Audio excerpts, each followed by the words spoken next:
Hi കൂട്ടുകാരെ, അസ്സലാമു അലൈക്കും വറഹ്മത്തുള്ളാഹി തആല വബറകാതുഹു. 7ാം ക്ലാസ് ഇംഗ്ലീഷ് മീഡിയം സ്കൂൾ മദ്രസയിലെയും ബോർഡിംഗ് മദ്രസയിലെയും ഇസ്ലാമിക് എഡ്യൂക്കേഷണൽ ബോർഡിൻ്റെ കീഴിലുള്ള ക്ലാസ്സിലെ മസായിലുൽ ഫിഖ്ഹിൻ്റെ അദ്ദറസു സാലിസ് 3ാമത്തെ പാഠവുമായിട്ടാണ് ഇന്ന് വന്നിരിക്കുന്നത്. നമുക്ക് പാഠത്തിലേക്ക് കടക്കാം. ബിസ്മില്ലാഹിർ റഹ്മാനിർ റഹീം. സുബ്ബു അലൈഹി ദനൂബൻ മിമ്മാഇൻ. എന്താണ്? നജസായ സ്ഥലം, അതായത് മൂത്രമായ സ്ഥലത്ത് ഒരു ബക്കറ്റ് വെള്ളം ഒഴിക്കുക എന്നാണ്. അപ്പോൾ നമുക്ക് നജസുകളെ കുറിച്ചാണ് പാഠത്തിൽ മനസ്സിലാക്കാനുള്ളത്. നമുക്ക് പാഠത്തിലേക്ക് കടക്കാം. ബിസ്മില്ലാഹിർ റഹ്മാനിർ റഹീം. അപ്പോൾ നമുക്ക് പാഠഭാഗത്തിൻ്റെ ഫസ്റ്റ് വരുന്ന ഈ കോളം വായിക്കാം. ഒരു അറാബി മസ്ജിദിൽ മൂത്രമൊഴിച്ചു. ജനങ്ങൾ അദ്ദേഹത്തിനു നേരെ തിരിഞ്ഞു. നബി സല്ലല്ലാഹു അലൈഹി വസല്ലമ പറഞ്ഞു, അദ്ദേഹത്തെ വിട്ടേക്കൂ, മൂത്രമൊഴിച്ച സ്ഥലത്ത് ഒരു ബക്കറ്റ് വെള്ളമൊഴിക്കൂ. അതാണ് പാഠത്തിൻ്റെ പേര്. മനസ്സിലാക്കുക. സഹാബികൾ ആ സ്ഥലത്ത് വെള്ളമൊഴിച്ചു. മൂത്രം നജസാണ്, അതുകൊണ്ട് നബി സല്ലല്ലാഹു അലൈഹി വസല്ലമ വെള്ളമൊഴിക്കാൻ കൽപ്പിച്ചത്. അതുകൊണ്ടാണ് നബി സല്ലല്ലാഹു അലൈഹി വസല്ലമ വെള്ളമൊഴിക്കാൻ കൽപ്പിച്ചത്. എന്താണ് നജസ്? നിസ്കാരത്തിൻ്റെ സാധുതക്ക് ഭംഗം വരുത്തുന്ന മലിന വസ്തുവാണ് നജസ്. എന്താണ് നജസ് എന്ന് വെച്ചാൽ നിസ്കാരത്തിൻ്റെ സാധുതക്ക് ഭംഗം വരുത്തുന്ന മലിന വസ്തുവാണ് നജസ്. അതായത് നജസിൽ നിന്ന് ശുദ്ധിയാവുക നിസ്കാരത്തിൻ്റെ ഷർത്താണ്.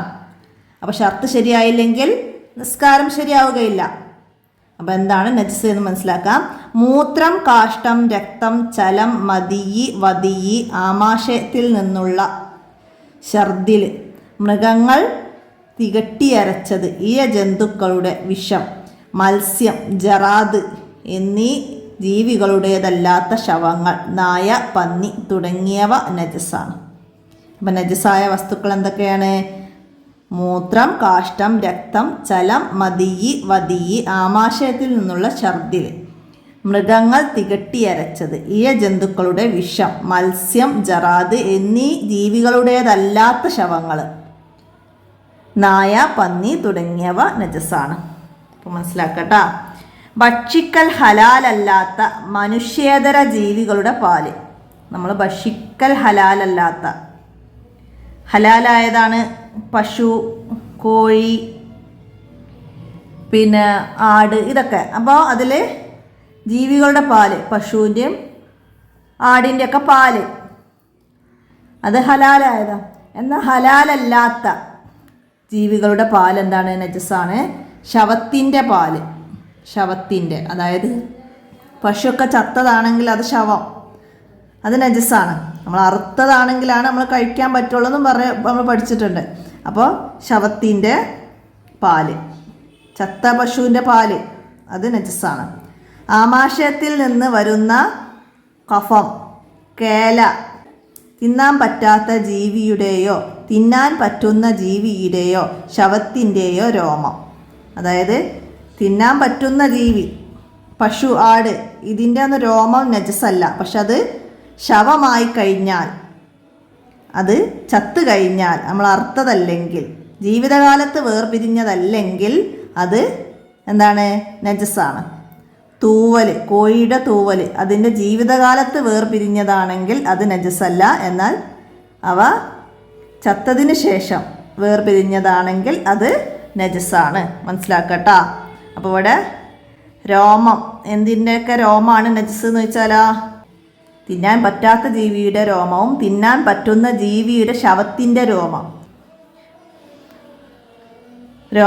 തൂവൽ, കോഴിയുടെ തൂവൽ, മനസ്സിലായില്ലേ?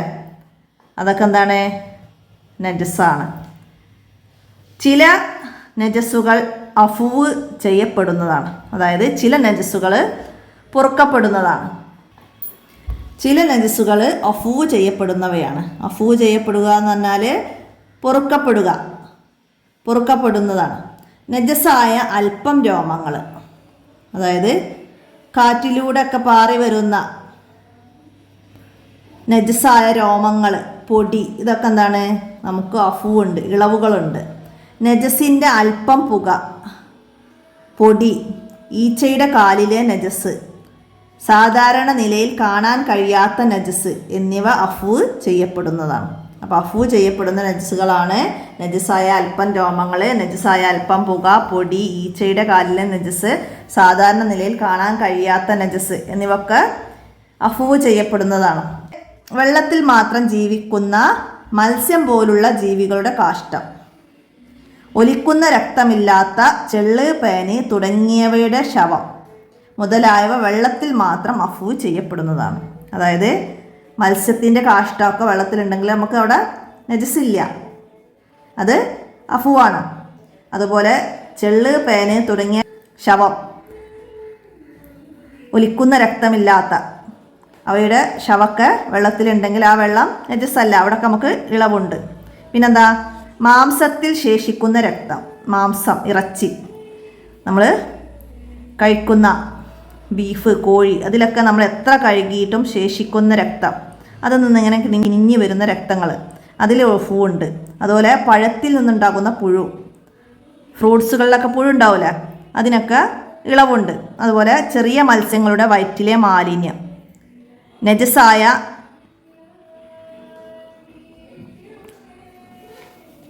നജസായ വെണ്ണീരിൽ നിന്ന് പാറിയ പൊടി, നജസായ വെണ്ണീരിലൊക്കെ നായിയൊക്കെ പോയി കിടക്കുന്ന സ്ഥലമാണ്.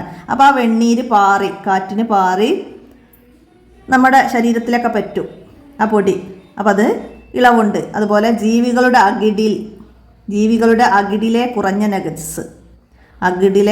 നജസ് തുടങ്ങിയവ ഭക്ഷണത്തിൽ അഫുവ് ചെയ്യപ്പെടുന്നതാണ്. അതായത് അകിട്, പാല് ചുരത്തുന്ന അകിട്, പശുവിൻ്റെയും ആടിൻ്റെയൊക്കെ, അതിലൊക്കെ നജസ്സുകളൊക്കെ, കുറഞ്ഞ നജസ്സുകളൊക്കെ ഉണ്ടെങ്കിൽ അതിലൊക്കെ ഇളവുകളുണ്ട്. അപ്പോൾ ഭക്ഷണത്തിൽ ഇളവുള്ളതാണ് ഇവിടെ പറഞ്ഞത്. മാംസത്തിൽ ശേഷിക്കുന്ന രക്തം, പഴത്തിൽ നിന്നുണ്ടാകുന്ന പുഴു, ചെറിയ മത്സ്യങ്ങളുടെ വയറ്റിലെ മാലിന്യം, നജസായ വെണ്ണീരിൽ നിന്നുണ്ട് പാറിയ പൊടി, ജീവികളുടെ അകിടിലെ കുറഞ്ഞ നജസ്, ഇതൊക്കെ ഭക്ഷണത്തിൽ അഫു ചെയ്യപ്പെടുന്നതാണ്. അപ്പോൾ മനസ്സിലാക്കുക. അപ്പോൾ ഇവിടെ നമ്മൾ വെള്ളത്തിൽ അഫു ഉള്ളത്, ഭക്ഷണത്തിൽ അഫു ഉള്ളത്, പിന്നെന്താണ് സാധാരണ കാണാൻ കഴിയാത്ത നജസ്സുകളിൽ ഇളവുള്ളത് മനസ്സിലാക്കുക. അടുത്തത് എന്താണ്, ഒലിക്കുന്ന രക്തമില്ലാത്ത ജീവികളുടെ രക്തം, മുറിവുകളിലെയും വ്രണങ്ങളിലെയും രക്തം, മറ്റൊരാളുടെ കുറഞ്ഞ രക്തം, ഊന് പൊട്ടി വരുന്ന രക്തം തുടങ്ങിയവ നിസ്കാരത്തിൽ അഫുവുണ്ട്. നിസ്കാരത്തിൽ അഫുവുള്ളത് എന്തൊക്കെയാണ്? ഒലിക്കുന്ന രക്തമില്ലാത്ത ജീവികളുടെ രക്തം, അതായത് കൊതുക്, മൂട്ട, ഇങ്ങനെയുള്ള ജീവികളുടെ രക്തം. പിന്നെ മുറിവുകളിൽ നിന്ന്, നമ്മുടെ ശരീരത്തിലെ മുറിവുകളിൽ നിന്ന് നമ്മൾ എത്ര വൃത്തിയാക്കിയതിന് ശേഷം ഒളു എടുത്ത് നിസ്കരിച്ചാലും അതിൽ നിന്ന് രക്തം വരുന്നുണ്ടെങ്കിൽ അത് നിസ്കാരത്തിൽ ഇളവുണ്ട്. പിന്നെ മറ്റൊരാളുടെ കുറഞ്ഞ രക്തം, നമ്മൾ നിസ്കരിക്കുമ്പോൾ നമ്മളുടെ അടുത്ത് നിന്ന് നിസ്കരിക്കുന്ന ഒരാളുടെ ശരീരത്തിൽ മുറിവുണ്ട്, അതിൽ നിന്നൊക്കെ നമ്മുടെ ശരീരത്തിലേക്ക് രക്തമായാൽ, നമ്മുടെ വസ്ത്രത്തിലൊക്കെ രക്തമായാൽ അത് നമുക്ക് ഇളവുണ്ട്. പിന്നെ ഊന് പൊട്ടി വരുന്ന രക്തം, നമ്മൾ ഊന് പൊട്ടിയിട്ട് നമുക്ക് സാധാരണയായിട്ട് രക്തം വരും, ആ വരുന്ന രക്തമൊക്കെ നമുക്ക് എന്താണ്? നിസ്കാരത്തിൽ അഫുവുണ്ട്. അപ്പോൾ നിസ്കാരത്തിൽ അഫുവുള്ളതും ഇവിടെ മനസ്സിലാക്കുക. നജസ് 3 വിധമാണ്. നജസ് 3 വിധമുണ്ട്. മുഅല്ലൽ, മുത്തവസിത്ത്, മുഹഫഫ്. നജസ്സുകൾ 3 വിധം: മുഅല്ലൽ, മുത്തവസിത്ത്, മുഹഫഫ്. നായ, പന്നി എന്നിവ മുഅല്ലലാണ്. നായ, പന്നി എന്നിവ എന്താണ്? മുഅല്ലലാണ്. അത് കാഠിന്യം കൂടിയ നജസ്സാണ്. അവ കൊണ്ട് നജസ്സായാൽ നജസിൻ്റെ തടി നീക്കിയതിന് ശേഷം അത് 7 തവണ കഴുകണം. 1 തവണ മണ്ണ് കലർന്ന വെള്ളം കൊണ്ടാവണം. എന്നാൽ മണ്ണുള്ള നിലത്താണെങ്കിൽ 7 തവണ കഴുകിയാൽ മതി, പ്രത്യേകം മണ്ണ് ചേർക്കേണ്ടതില്ല. അപ്പം എന്താണ് മുഅല്ലൽ എന്ന് പറഞ്ഞാൽ ഗൗരവമുള്ള നജസ്സാണ്. ഗൗരവമുള്ളത്, അതായത് നായ, പന്നി ഇവ കൊണ്ട് നജസ്സായത്. അതുകൊണ്ട് നജസ്സായാൽ, അതായത് നമ്മുടെ വീട്ടിലെ കൊലായിലേക്കൊക്കെ നായ കയറിയാൽ അവിടെ എന്താണ്? നജസ് ഉണ്ടെങ്കിൽ, നായയുടെ രോമം ഒക്കെ ഉണ്ടെങ്കിൽ അത് ആദ്യം നീക്കണം. നീക്കിയതിന് ശേഷം 7 തവണ കഴുകണം. അതിലൊരു തവണ മണ്ണ് കലക്കിയ വെള്ളം കൊണ്ടാവണം. അപ്പോൾ മുഅല്ലലായ നജസ് കൊണ്ട് മലിനമായത് ശുദ്ധിയാക്കേണ്ടത് എങ്ങനെയെന്ന് വെച്ചാൽ മനസ്സിലാക്കി പഠിക്കാം. അവ കൊണ്ട് നജസ്സായാൽ നജസിൻ്റെ തടി നീക്കിയതിന് ശേഷം അത് 7 തവണ കഴുകണം. 7 തവണ കഴുകിയത് 1 തവണ മണ്ണ് കൊണ്ട് കലക്കിയ വെള്ളം കൊണ്ടായിരിക്കണം. എന്നാൽ മണ്ണുള്ള നിലത്താണെങ്കിൽ, അതായത് മണ്ണുള്ള നിലത്താണ് നായ വന്ന് കിടന്നത് എങ്കിൽ അവിടെ 7 തവണ വെള്ളം ഒഴിച്ചാൽ മതി. മണ്ണ് കലക്കിയ വെള്ളം ചേർക്കേണ്ടതില്ല. അപ്പോൾ അത് മനസ്സിലാക്കുക. പിന്നെന്താണ്? പാല് മാത്രം ഭക്ഷിക്കുന്ന 2 വയസ്സ് തികയാത്ത ആൺകുട്ടിയുടെ മൂത്രമാണ് മുഹഫഫ്. രണ്ടാമത്തെ നജസ്. നമ്മൾ ഫസ്റ്റ് മുഅല്ലൽ പറഞ്ഞു, ഗൗരവമുള്ളത്. മുഹഫഫ് ഇതെന്താണ്? അത് പാല് മാത്രം ഭക്ഷിക്കുന്ന 2 വയസ്സ് തികയാത്ത ആൺകുട്ടിയുടെ മൂത്രമാണ് മുഹഫഫ്. അവിടെ നജസിൻ്റെ തടി നീക്കിയതിന് ശേഷം നജസായ ഭാഗം പൂർണ്ണമായും വെള്ളം കുടഞ്ഞാൽ അത് ശുദ്ധിയാകും. അതായത് 2 വയസ്സ് തികയാത്ത ആൺകുട്ടിയുടെ മൂത്രം ആയ സ്ഥലത്ത് ആ മൂത്രം തുടച്ചെടുക്കുക. അതിനുശേഷം എന്താണ്? വെള്ളം കുടഞ്ഞാൽ അത് ശുദ്ധിയാകും. വെള്ളം ഒഴിക്കേണ്ടതില്ല, വെള്ളം കുടഞ്ഞാൽ മതി എന്നാണ് അവിടെ മനസ്സിലാക്കേണ്ടത്. അടുത്തത് മുത്തവസ്സിത്താണ്. അപ്പം നമ്മൾ മുഅല്ലലും മുഹഫഫും പറഞ്ഞു. മുഅല്ലലും മുഹഫഫും അല്ലാത്ത നജസാണ് മുത്തവസ്സിത്ത്. മുഅല്ലലും മുഹഫഫും അല്ലാത്ത 2 നജസുകൾ പറഞ്ഞു. അത് രണ്ടുമല്ലാത്ത നജസാണ് എന്ത്? മുത്തവസ്സിത്ത്. മുത്തവസ്സിത്തായ നജസ് കൊണ്ട് മലിനമായ വസ്തുവിൽ നജസിൻ്റെ നിറം, മണം, രുചി എന്നിവയൊന്നുമില്ലെങ്കിൽ 1 തവണ അതിനു മുകളിലൂടെ വെള്ളം ഒഴുക്കിയാൽ മതി. നജസിൻ്റെ നിറം, മണം, രുചി എന്നിവയുണ്ടെങ്കിൽ അവ നീക്കിയാൽ മാത്രമേ ശുദ്ധിയാവുകയുള്ളൂ. എന്നാൽ നീക്കാൻ കഴിയാത്ത നിറമോ മണമോ അവശേഷിക്കുന്നതിൽ കുഴപ്പമില്ല. അതായത് നജസ്, രക്തം, കഫം, മലം, മൂത്രം ഇങ്ങനെയുള്ള നജസുകളുണ്ടല്ലോ, അത് കൊണ്ടൊക്കെ നജസായാൽ എന്താണ്? നജസിൻ്റെ നിറം, മണം, രുചി എന്നിവയൊക്കെ നീങ്ങുന്നത് വരെ കഴുകണം. എന്നാൽ അവയൊന്നും ഇല്ലെങ്കിൽ, നജസിന് നിറം, മണം, രുചി ഒന്നും ഇല്ലെങ്കിൽ 1 തവണ അതിന് മുകളിലൂടെ വെള്ളം ഒഴുക്കിയാൽ മതി. ആ നജസിന് നിറം, മണം, രുചി ഒന്നും ഇല്ലെങ്കിൽ മുകളിലൂടെ വെള്ളം ഒഴുക്കിയാൽ മതി. എന്നാൽ നജസിൻ്റെ നിറം, മണം, രുചി എന്നിവയൊക്കെ ഉണ്ടെങ്കിൽ എന്താണ്? അവ നീങ്ങുന്നത് വരെ ശുദ്ധിയാക്കണം. എന്നാൽ നമ്മൾ എത്ര ബുദ്ധിമുട്ടിച്ചാൽ രക്തക്കറകളൊന്നും പോവില്ല വസ്ത്രത്തിൽ നിന്നൊന്നും. നീക്കാൻ കഴിയാത്തതാണെങ്കിൽ നിറമോ മണമോ ഒക്കെ അവശേഷിക്കുന്നതിൽ കുഴപ്പമില്ല. ഒരുപാട് തവണ കഴുകിയിട്ടും അവശേഷിക്കുന്ന നിറം, മണം, രുചി എന്തെങ്കിലുമൊക്കെ ഉണ്ടെങ്കിൽ അത് കുഴപ്പമില്ല. മനസ്സിലാക്കാം. മുത്തനജ്ജിസ് കുറഞ്ഞ വെള്ളത്തിൽ ഇട്ടു കഴുകിയാൽ ശുദ്ധിയാവുകയില്ല. അതായത് നജസ് കൊണ്ട് മലിനമായതാണ് മുത്തനജ്ജിസ്. മനസ്സിലാക്കാം. നജസ് അതായത് രക്തം, കഫം, മലം, മൂത്രം ഇതൊക്കെ നജസ്സുകളാണല്ലോ.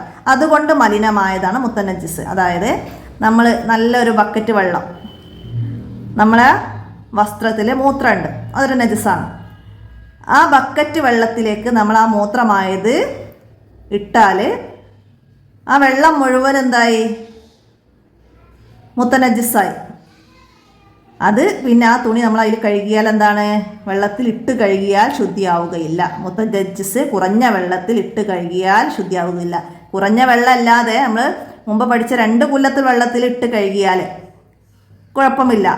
എന്നാൽ കുറഞ്ഞ വെള്ളത്തിൽ ഇട്ട് കഴുകിയാൽ ശുദ്ധിയാവുകയില്ല. നജസായ ഭാഗത്ത് വെള്ളം ഒഴുക്കിയാണ് അത് ശുദ്ധീകരിക്കേണ്ടത്. ആദ്യം നജസായ ഭാഗത്ത് വെള്ളം ഒഴുക്കിയാണ് ശുദ്ധീകരിക്കേണ്ടത്. അപ്പോൾ അത് മനസ്സിലാക്കട്ടാ. മുത്തനജ്ജിസ് കൊണ്ട് നജസായത് എങ്ങനെ ശുദ്ധീകരിക്കണം എന്ന് ചോദിച്ചാൽ നജസായ ഭാഗത്ത് വെള്ളം ഒഴുക്കിയാണ് അത് ശുദ്ധീകരിക്കേണ്ടത്. ഇസ്തിൻജാ ചെയ്യുമ്പോൾ, ഇസ്തിൻജാ എന്ന് പറഞ്ഞാൽ ശൗചം ചെയ്യുക, നമ്മൾ മലമൂത്ര വിസർജനം ചെയ്ത് കഴുകുന്നതിനാണ് ഇസ്തിൻജാ എന്ന് പറയുന്നത്. ചെയ്യുമ്പോൾ നജസിൻ്റെ നിറം, മണം, രുചി നീങ്ങുന്ന രീതിയിൽ ശുദ്ധിയാക്കണം. നജസിനെ വലിച്ചെടുക്കുന്ന കല്ലി, ടിഷ്യൂ തുടങ്ങിയവ കൊണ്ട് ഇസ്തിൻജാ ചെയ്യാവുന്നതാണ്. വെള്ളമില്ലെങ്കിൽ നജസിനെ വലിച്ചെടുക്കുന്ന കല്ലി, ടിഷ്യൂ തുടങ്ങിയവ കൊണ്ടും ഇസ്തിൻജാ ചെയ്യാവുന്നതാണ്. ഭക്ഷണ പദാർത്ഥങ്ങൾ കൊണ്ട് ഇസ്തിൻജാ ചെയ്യൽ ഹറാമാണ്. ഭക്ഷണ പദാർത്ഥങ്ങൾ കൊണ്ട് ഇസ്തിൻജാ ചെയ്യുന്നതിൻ്റെ വിധി എന്താണ്? ഹറാമാണ്. അപ്പോൾ അത് മനസ്സിലാക്കുക. കല്ല്, ടിഷ്യൂ തുടങ്ങിയവ ഉപയോഗിക്കുമ്പോൾ ചില നിബന്ധനകൾ ശ്രദ്ധിക്കേണ്ടതുണ്ട്. നജസ് ഉണങ്ങാതിരിക്കുക, പുറപ്പെട്ട സ്ഥലത്ത് നിന്ന് നീങ്ങാതിരിക്കുക, മറ്റു വസ്തുവുമായി കൂടിക്കലരാതിരിക്കുക, നജസ് പുറപ്പെടുന്ന സ്ഥലം ശുദ്ധമാകുന്ന രീതിയിൽ 3 തവണ പൂർണ്ണമായി തടവുക തുടങ്ങിയവയാണിത്. അപ്പോൾ കല്ല്, ടിഷ്യൂ തുടങ്ങിയവ കൊണ്ട് ശൗചം ചെയ്യുമ്പോൾ ശ്രദ്ധിക്കേണ്ട കാര്യങ്ങൾ എന്തൊക്കെ മനസ്സിലാക്കി പഠിക്കുക. നജസ് ഉണങ്ങാതിരിക്കുക, പുറപ്പെട്ട സ്ഥലത്തു നിന്ന് നീങ്ങാതിരിക്കുക, മറ്റു വസ്തുവുമായി കൂടിക്കലരാതിരിക്കുക, നജസ് പുറപ്പെട്ട സ്ഥലം ശുദ്ധമാകുന്ന രീതിയിൽ 3 തവണ പൂർണ്ണമായും തടവുക. അപ്പോൾ കല്ല് ടിഷ്യൂ പേപ്പർ കൊണ്ട് ശുദ്ധമാക്കുമ്പോൾ എത്ര തവണ തടവണം? 3 തവണ തടവണം. നമ്മൾ മൂത്രമൊഴിച്ചതിന് ശേഷം, ഉണങ്ങിയതിന് ശേഷം കല്ലുകൊണ്ടോ ടിഷ്യൂ പേപ്പർ കൊണ്ടോ തടവാൻ പാടില്ല. ആ രീതിയിൽ മനസ്സിലാക്കുക. അപ്പോൾ ഇത്രയാണ് ഈ പാഠത്തിൽ നിങ്ങൾക്ക് പറയുന്നത്. ചെറിയ വേർഡ്സുകൾ, അതിൻ്റെ ഇംഗ്ലീഷ് മീനിങ്സൊക്കെ ഇവിടെ വരുന്നുണ്ട് നിങ്ങൾക്ക് മനസ്സിലാക്കാൻ. അപ്പോൾ അതൊക്കെ മനസ്സിലാക്കാം. നമുക്കിതിൻ്റെ വർക്ക് ബുക്ക് നോക്കാം. നമുക്കിതിൻ്റെ ദഫ്തർ തോലിബ് നോക്കിയാലോ? നസിൽ യോജിച്ചത് ചേർത്ത് കൊടുക്കണം. നായ, പന്നി എന്നിവ കൊണ്ട് നജസ്സായത്. എന്നിവ കൊണ്ട് നജസ്സായതാണ് എന്ത്? മുഅല്ലല്, മുഅല്ലലായ നജസ്. നായ, പന്നി എന്നിവ കൊണ്ട് നജസ്സായതാണ് മുഅല്ലല്. അപ്പം അതിൻ്റെ സി നമുക്ക് എഴുതാം. അടുത്തതാ, പാൽ മാത്രം ഭക്ഷിക്കുന്ന 2 വയസ്സ് തികയാത്ത ആൺകുട്ടിയുടെ മൂത്രമാണ് എന്ത്? മുഹഫഫ്, മുഹഫഫ്. അപ്പം അതിൻ്റെ ഡി നമുക്ക് അവിടേക്ക് എഴുതി കൊടുക്കാം. ഡി, മുഹഫഫ്. അടുത്തത്, മൂത്രം, രക്തം മുതലായവ. എന്താണ്? രക്തം, മൂത്രം മുതലായവ മുത്തവസ്സിത്ത്, മുത്തവസ്സിത്ത്. അപ്പം അതിൻ്റെ ബി നമുക്കവിടെ എഴുതി കൊടുക്കാം, മുത്തവസ്സിത്ത്. അടുത്തതെന്താ? ചെറിയ മത്സ്യങ്ങളുടെ വയറ്റിലെ മാലിന്യം. ചെറിയ മത്സ്യങ്ങളുടെ വയറ്റിലെ മാലിന്യം നമുക്ക് അഫൂവ് ചെയ്യപ്പെടുന്നതാണ്, ഇളവ് നൽകപ്പെടുന്നതാണ്. അപ്പം അതിൻ്റെ എ നമുക്ക് അവിടെയും എഴുതി കൊടുക്കാം, മനസ്സിലാക്കുക. അടുത്ത ഇനി എന്താണ്? നമുക്കിവിടെ ഒരു ചാർട്ട് തന്നിട്ടുണ്ട്. അതിലെന്താണ്? ചത്ത ആടിൻ്റെ പാല്. ചത്ത ആടിൻ്റെ പാല് നമുക്ക് ഇളവുണ്ടോ? നജസ്സാണോ? ഇളവുണ്ടോ? അത് നജസ്സാണ്, നജസ്സാണ്. അടുത്തതാ, പാമ്പിൻ്റെ വിഷം. അതും നജസ്സാണ്. ചത്ത പേന്. ചത്ത പേന് എന്താണ്? ഒലിക്കുന്ന രക്തമില്ലാത്ത ജീവി. ചെള്ള്, പേന് തുടങ്ങിയവ ശവം. ഇതൊന്നും നജസ്സല്ല. വെള്ളത്തിലൊക്കെ ഉണ്ടെങ്കിലും അത് ഇളവുണ്ട്. അതുപോലെ ചത്ത കോഴി, ചത്ത കോഴി അത് നജസ്സാണ്. ചത്ത കോഴി നജസ്സാണ്, മനസ്സിലാക്കുക. അടുത്തതാ, കാഷ്ടം. കാഷ്ടം നജസ്സാണ്. പഴത്തിലെ ചത്ത പുഴു ഭക്ഷണത്തിൽ ഇളവുള്ള നജസ്സാണ്, ഇളവുള്ള നജസ്സാണ്. പഴത്തിലെ ചത്തപ്പുഴു ഭക്ഷണത്തിൽ ഇളവുള്ളതാണ്.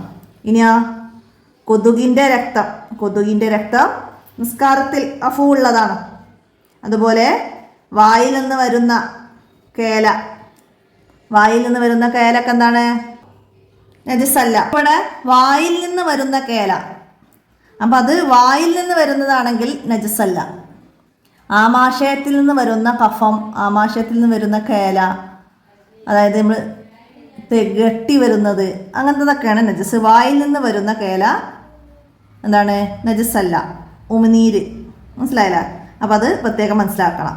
അപ്പം നജസ്സുകളും നജസ്സല്ലാത്തതും വേർതിരിക്കാനാണ് അത് മനസ്സിലാക്കുക. എന്നിട്ടത് ഇവിടെയൊക്കെ താഴെ തോഹിർ, ഇളവുള്ളത്, നജസ്, ഇളവില്ലാത്തത്. അപ്പം അത് മനസ്സിലാക്കിയിട്ട് വേർതിരിക്കുക. അപ്പം അത് നമുക്കിവിടെ ചത്ത പേന്, പിന്നെന്താണ്? പഴത്തിലെ ചത്ത പുഴു, കൊതുകിൻ്റെ രക്തം, കൊതുകിൻ്റെ രക്തം, പിന്നെ വായിൽ നിന്ന് വരുന്ന കേല. ഇതൊന്നും നജസ്സുകളല്ല. പിന്നെ നജസ്സുകൾ വരുന്നത് ഇവിടെ ചത്ത ആടിൻ്റെ പാല്, പിന്നെ കാഷ്ടം, പാമ്പിൻ്റെ വിഷം, പിന്നെ ചത്ത കോഴി. അപ്പം അത് മനസ്സിലാക്കിയിട്ട് ഇവിടേക്ക് എഴുതണം. അടുത്തത് നുജിബ് ചോദ്യങ്ങൾക്ക് ഉത്തരം എഴുതാനാ. വെള്ളത്തിൽ മാത്രം അഫൂ ചെയ്യപ്പെടുന്ന നജസ്സുകൾ ഏതല്ല? വെള്ളത്തിൽ മാത്രം ഏതൊക്കെയാണ്? ഇവിടെ അടയാളപ്പെടുത്തതാ. വെള്ളത്തിൽ മാത്രം ജീവിക്കുന്ന മത്സ്യം പോലുള്ള ജീവികളുടെ കാഷ്ടം, ഒലിക്കുന്ന രക്തമില്ലാത്ത ചെള്ള്, പേന് തുടങ്ങിയവയുടെ ശവം മുതലായവ വെള്ളത്തിൽ മാത്രം അഫൂ ചെയ്യപ്പെടുന്നതാണ്. ഒന്നാമത്തെ ചോദ്യത്തിന് ഉത്തരമായിട്ട് അവിടെയൊക്കെ എഴുതുക 1. അടുത്തത് ഭക്ഷണത്തിൽ അഫൂ ചെയ്യപ്പെടുന്ന നജസ് ഏതല്ല? ഭക്ഷണത്തിൽ ഏതൊക്കെയായിരുന്നു? അവിടെ തന്നെ പറഞ്ഞിട്ടുണ്ട്. എന്താണ്? മാംസത്തിലെ ശേഷിക്കുന്ന രക്തം, പഴത്തിൽ നിന്നുണ്ടാകുന്ന പുഴു, ചെറിയ മത്സ്യങ്ങളുടെ വയറ്റിലെ മാലിന്യം, ചെറിയ മത്സ്യങ്ങളുടെ വയറ്റിലെ മാലിന്യം. ഇതാണ് ഭക്ഷണത്തിൽ ഇളവുള്ളത്. രണ്ടാമത്തെ ചോദ്യത്തിന് ആൻസറായിട്ട് എഴുതുക. അടുത്ത മൂന്നാമത്തത് നിസ്കാരത്തിൽ അഫൂവ് ചെയ്യപ്പെടുന്ന നജസ് ഏതല്ല? നിസ്കാരത്തിൽ അഫൂവ് ചെയ്യപ്പെടുന്നത് ഏതൊക്കെയാണ്? ഒലിക്കുന്ന രക്തമില്ലാത്ത ജീവികളുടെ രക്തം, മുറിവുകളും വ്രണങ്ങളിൽ നിന്നുള്ള രക്തം, മറ്റൊരാളുടെ കുറഞ്ഞ രക്തം, ഊന് പൊട്ടി വരുന്ന രക്തം തുടങ്ങിയവ നിസ്കാരത്തിൽ അഫൂവ് ചെയ്യപ്പെടുന്നത്. അപ്പോൾ മൂന്നാമത്തെ ചോദ്യത്തിൻ്റെ ഉത്തരമായിട്ട് അതവിടേക്ക് എഴുതാം. അടുത്തത് മുഹഫഫായ നജസ് കൊണ്ട് മലിനമായത് എങ്ങനെ ശുദ്ധിയാക്കും? മുഹഫഫ് എങ്ങനെയാണ്? ആദ്യം മുഹഫഫ് എന്താണെന്ന് മനസ്സിലാക്കണം. മുഹഫഫ് എന്ന് പറഞ്ഞാൽ പാല് മാത്രം ഭക്ഷിക്കുന്ന 2 വയസ്സ് തികയാത്ത ആൺകുട്ടിയുടെ മൂത്രമാണ് മുഹഫഫായ നജസ്. അതുകൊണ്ട് മലിനമായാൽ മനസ്സിലാക്കുക, നജസിൻ്റെ തടി നീക്കിയതിന് ശേഷം നജസായ ഭാഗം പൂർണ്ണമായും വെള്ളം കുടഞ്ഞാൽ അത് ശുദ്ധിയാകും. അപ്പോൾ അത് മനസ്സിലാക്കിയിട്ട് എഴുതാം. നാലാമത്തെ ചോദ്യം, മുഹഫഫായ നജസിൻ്റെ തടി നീക്കിയതിന് ശേഷം നജസായ ഭാഗം പൂർണ്ണമായും വെള്ളം കുടഞ്ഞാൽ അത് ശുദ്ധിയാകും. മനസ്സിലാക്കുക. അടുത്ത 5ാമത്തെ ചോദ്യം, മുഅല്ലലായ നജസ് കൊണ്ട് മലിനമായത് എങ്ങനെ ശുദ്ധിയാക്കും? മുഅല്ലൽ എന്താണ്? ഈ മുഅല്ലൽ നായ, പന്നി എന്നിവ കൊണ്ട് മലിനമായതാണ് മുഅല്ലൽ. അപ്പം മുഅല്ലലായ നജസ് കൊണ്ട് മലിനമായാൽ അങ്ങനെ എഴുതുക. മുഅല്ലൽ കൊണ്ട് നജസായാൽ നജസിൻ്റെ തടി നീക്കിയതിന് ശേഷം അത് 7 തവണ കഴുകണം. 1 തവണ മണ്ണ് കലർന്ന വെള്ളം കൊണ്ടായിരിക്കണം. അപ്പം അത് മുഅല്ലൽ കൊണ്ട് നജസായാൽ എന്ന് തുടക്കത്തിൽ എഴുതിയിട്ട് ആൻസർ കംപ്ലീറ്റ് ആക്കുക. 5ാമത്തെ ചോദ്യത്തിൻ്റെ ആൻസർ എഴുതട്ടോ. അടുത്തത് 6, മുത്തവസിത്തായ നജസ് കൊണ്ട് മലിനമായത് എങ്ങനെ ശുദ്ധിയാക്കും? മുത്തവസിത്ത് എന്തായിരുന്നു? മുത്തവസിത്ത് മുഅല്ലലും മുഹഫഫും അല്ലാത്ത നജസ് കൊണ്ട് മലിനമായതാണ് മുത്തവസിത്ത്. അതുകൊണ്ട് മലിനമായാൽ എന്താണ്? നജസായ വസ്തുവിൽ നജസിൻ്റെ നിറം, മണം, രുചി എന്നിവ ഇല്ലെങ്കിൽ 1 തവണ അതിനു മുകളിലൂടെ വെള്ളം ഒഴിക്കിയാൽ മതി. നജസിൻ്റെ നിറം, മണം, രുചി എന്നിവയുണ്ടെങ്കിൽ അവ നീക്കിയാൽ മാത്രമേ അവ ശുദ്ധിയാവുകയുള്ളൂ. എന്നാൽ നീക്കാൻ കഴിയാത്ത നിറമോ മണമോ വിശേഷിക്കുന്നതിൽ കുഴപ്പമില്ല. അപ്പോൾ അത് മനസ്സിലാക്കിയിട്ട് അത് മുഴുവനും തന്നെ എഴുതട്ടോ. അടുത്തത് വെള്ളമല്ലാത്ത ഇസ്തിൻജാഇന് പറ്റിയ വസ്തുക്കൾ ഏതൊക്കെയാണ്? നജസിനെ വലിച്ചെടുക്കുന്ന കല്ല്, ടിഷ്യൂ മുതലായവ കൊണ്ട് ഇസ്തിൻജാവ് ചെയ്യാവുന്നതാണ്. മനസ്സിലാക്കുക. നജസിനെ വലിച്ചെടുക്കുന്ന കല്ലു, ടിഷ്യൂ തുടങ്ങിയവ കൊണ്ട് ഇസ്തിൻജാവ് ചെയ്യാവുന്നതാണ്. അടുത്തത് ഗണ്ണിക എഴുതണം. നജസായത് ശുദ്ധീകരിക്കൽ. നജസായത് ശുദ്ധീകരിക്കലിനെ കുറിച്ചിട്ട് ഒരു ഗണ്ണിക എഴുതണം. എക്സാമിന് വരാം. അപ്പം അത് മനസ്സിലാക്കി പഠിക്കുക. എന്താണ് നജസായതിൻ്റെ ശുദ്ധീകരണത്തെ കുറിച്ച് നമുക്ക് എന്ത് എഴുതാം? അപ്പോൾ ഇവിടുന്ന് എഴുതാം. നജസ് 3 വിധമാണ്: മുഅല്ലൽ, മുത്തവസിത്ത്, മുഹഫഫ്. നായ, പന്നി എന്നിവയാണ് മുഅല്ലൽ. അവ കൊണ്ട് നജസായ നജസിൻ്റെ തടി നീക്കിയതിന് ശേഷം 7 തവണ കഴുകണം. 1 തവണ മണ്ണ് കലർന്ന വെള്ളം കൊണ്ടാവണം. പാല് മാത്രം ഭക്ഷിക്കുന്ന 2 വയസ്സ് തികയാത്ത ആൺകുട്ടിയുടെ മൂത്രമാണ് മുഹഫഫായ നജസ്. നജസിൻ്റെ തടി നീക്കിയതിന് ശേഷം നജസായ ഭാഗം പൂർണ്ണമായും വെള്ളം കുടഞ്ഞാൽ അത് ശുദ്ധിയാക്കും. മുഅല്ലലും മുഹഫഫും അല്ലാത്ത നജസാണ് മുത്തവസിത്ത്. മുത്തവസിത്തായ നജസ് കൊണ്ട് മലിനമായ വസ്തുവിൽ നജസിൻ്റെ നിറം, മണം, രുചി എന്നിവയൊന്നുമില്ലെങ്കിൽ 1 തവണ അതിന് മുകളിലൂടെ വെള്ളം ഒഴിക്കിയാൽ മതി. നിറം, മണം, രുചി എന്നിവയുണ്ടെങ്കിൽ അവ നീങ്ങുന്നത് വരെ ശുദ്ധിയാക്കണം. അപ്പം അത്രയും നജസിൻ്റെ ശുദ്ധീകരണത്തെ കുറിച്ചിട്ട് നമുക്ക് എഴുതാം. അടുത്തത് നമുക്ക് ടിഷ്യൂ പേപ്പർ കൊണ്ടുള്ള ശുദ്ധീകരണത്തെ കുറിച്ചിട്ടാണ് എഴുതേണ്ടത്. എന്തെഴുതാം? ആദ്യം എഴുതാം. എന്താണ്? നജസിനെ വലിച്ചെടുക്കുന്ന കല്ല്, ടിഷ്യൂ തുടങ്ങിയവ കൊണ്ട് ഇസ്തിൻജാവ് ചെയ്യാവുന്നതാണ്. കല്ല്, ടിഷ്യൂ തുടങ്ങിയ ഉപയോഗിക്കുമ്പോൾ ചില നിബന്ധനകൾ ശ്രദ്ധിക്കേണ്ടതുണ്ട്. നജസ് ഉണങ്ങാതിരിക്കുക, പുറപ്പെട്ട സ്ഥലത്ത് നിന്ന് നീങ്ങാതിരിക്കുക, മറ്റു വസ്തുവുമായി കൂടിക്കലരാതിരിക്കുക, നജസ് പുറപ്പെട്ട സ്ഥലം ശുദ്ധമാകുന്ന രീതിയിൽ 3 തവണ പൂർണ്ണമായി തടവുക തുടങ്ങിയവയാണ്. അപ്പോൾ അത് മുഴുവനായിട്ട് അവിടേക്ക് എഴുതി മനസ്സിലാക്കുക. പിന്നെ നമുക്കിവിടെ തഹസീസ് വരുന്നത് എന്താണ്? ഈ പാഠത്തിൽ പഠിച്ച കാര്യങ്ങളുടെ വെളിച്ചത്തിൽ ഇസ്ലാം പ്രായോഗിക മതം എന്ന ആശയം സമർത്ഥിക്കാനാണ്. അതിനെക്കുറിച്ചിട്ടൊരു ഗണ്ണിക എഴുതണം. എന്താ എഴുതാം? നമുക്ക് ഈ പാഠത്തെക്കുറിച്ച് മനസ്സിലാക്കിയ കാര്യങ്ങൾ, ഈ പാഠത്തിൽ മനസ്സിലാക്കിയ കാര്യങ്ങളെക്കുറിച്ച് നമുക്ക് എന്ത് മനസ്സിലാക്കാം? ഈ പാഠത്തിൻ്റെ വെളിച്ചത്തിൽ ഇസ്ലാം ശുദ്ധീകരണത്തിന് വളരെ പ്രാധാന്യം നൽകിയിട്ടുണ്ട്. നജസിൽ നിന്ന് ശുദ്ധിയാവൽ നിസ്കാരത്തിൻ്റെ ഷർത്തിൽപ്പെട്ടതാണ്. നിസ്കാരത്തിൻ്റെ ശാദുതക്ക് ഭംഗം വരുത്തുന്ന മലിന വസ്തു ഉണ്ടായാൽ അത് ശുദ്ധീകരിക്കണം. എന്നാൽ മനുഷ്യർക്ക് ബുദ്ധിമുട്ടുണ്ടാകുന്ന രീതിയിൽ ഉള്ള നജസുകൾക്ക് ഇസ്ലാമിൽ ഇളവുകൾ അനുവദിച്ചിട്ടുണ്ട്. ചില നജസുകൾ അഫ്വ് ചെയ്യപ്പെട്ടിട്ടുണ്ട്. അപ്പോൾ ആ ചില നജസുകൾ ഏതൊക്കെയാണ് എന്നതിനെ കുറിച്ചൊക്കെ അതിൽ ചേർത്ത് എഴുതുക. വെള്ളത്തിൽ ഇളവുള്ളത്, നിസ്കാരത്തിൽ ഇളവുള്ളത്, ഭക്ഷണത്തിൽ ഇളവുള്ളത്, സാധാരണ ഗതിയിൽ ഇളവുള്ളത്, ആ രീതിയിലൊക്കെ നമുക്ക് ഇളവുകൾ തന്നിട്ടുണ്ട്. പിന്നെ നജസ്സുകളെ വൃത്തിയാക്കുന്ന രീതിയും. നജസ്സുകൾ 3 വിധമുണ്ട്: മുഅല്ലലായത്, മുത്തവസിത്തായത്, മുഹഫഫായത്. ആ 3 നജസ്സുകളെ കുറിച്ചിട്ടും അത് വൃത്തിയാക്കുന്നതിനെ കുറിച്ചിട്ടും. മുത്തനജിസ് കുറഞ്ഞ വെള്ളത്തിൽ ഇട്ട് കഴുകിയാൽ ശുദ്ധിയാവുകയില്ല. നജസിൻ്റെ ഭാഗത്ത് വെള്ളം ഒഴുക്കിയാണത് ശുദ്ധീകരിക്കേണ്ടത്. അതുപോലെ ഇസ്തിൻജാ ചെയ്യുമ്പോഴും നജസിൻ്റെ നിറം, മണം, രുചി എന്നിവ നീങ്ങുന്ന രീതിയിൽ ശുദ്ധിയാക്കണം. വെള്ളമില്ലെങ്കിൽ നജസ് വലിച്ചെടുക്കുന്ന കല്ലി, ടിഷ്യൂ പേപ്പർ കൊണ്ട് വൃത്തിയാക്കണം. അത് വൃത്തിയാക്കുമ്പോൾ ശ്രദ്ധിക്കേണ്ട കാര്യങ്ങളുണ്ട് എന്നൊക്കെ പറഞ്ഞാൽ നമ്മൾ പാഠത്തെ ഒന്ന് ചുരുക്കി എഴുതുകയാണ്. ഇസ്ലാമിൻ്റെ വെളിച്ചത്തിൽ ഇസ്ലാം പ്രായോഗിക മതം എന്ന വിഷയവുമായി ഈ പാഠത്തെ നമുക്ക് മനസ്സിലാക്കി എഴുതേണ്ടത്. അപ്പോൾ അതൊക്കെ നന്നായി മനസ്സിലാക്കുക. പാഠം ഒരു വലിയ വീഡിയോ ആയിട്ടുണ്ട്. അപ്പോൾ പാഠഭാഗത്ത് നിങ്ങൾക്ക് മനസ്സിലാവുന്ന രീതിയിൽ അവതരിപ്പിച്ചത് കൊണ്ടാണ് ഇത്രയും വലിയ വീഡിയോ ആയത്. അപ്പോൾ എല്ലാവരും നന്നായി മനസ്സിലാക്കി ഉപകാരപ്പെടുത്തുക. അപ്പോൾ എന്തെങ്കിലും വീഡിയോയിൽ പറയുന്നത് കട്ട് ചെയ്യുന്നത് മാറിപ്പോകുകയെ, തെറ്റിയ ഭാഗം കട്ട് ചെയ്യാതെ ശരിയാക്കി പറഞ്ഞത് ചെയ്തു പോകുന്ന ഭാഗങ്ങളൊക്കെ ഉണ്ടാവും. അപ്പോൾ അങ്ങനെ വല്ല ബുദ്ധിമുട്ടുകളൊക്കെ ഉണ്ടെങ്കിൽ നിങ്ങൾ കമൻ്റായിട്ട് അറിയിക്കുക. അസ്സലാമു അലൈക്കും വറഹ്മത്തുള്ളാഹി വബറകാതുഹു.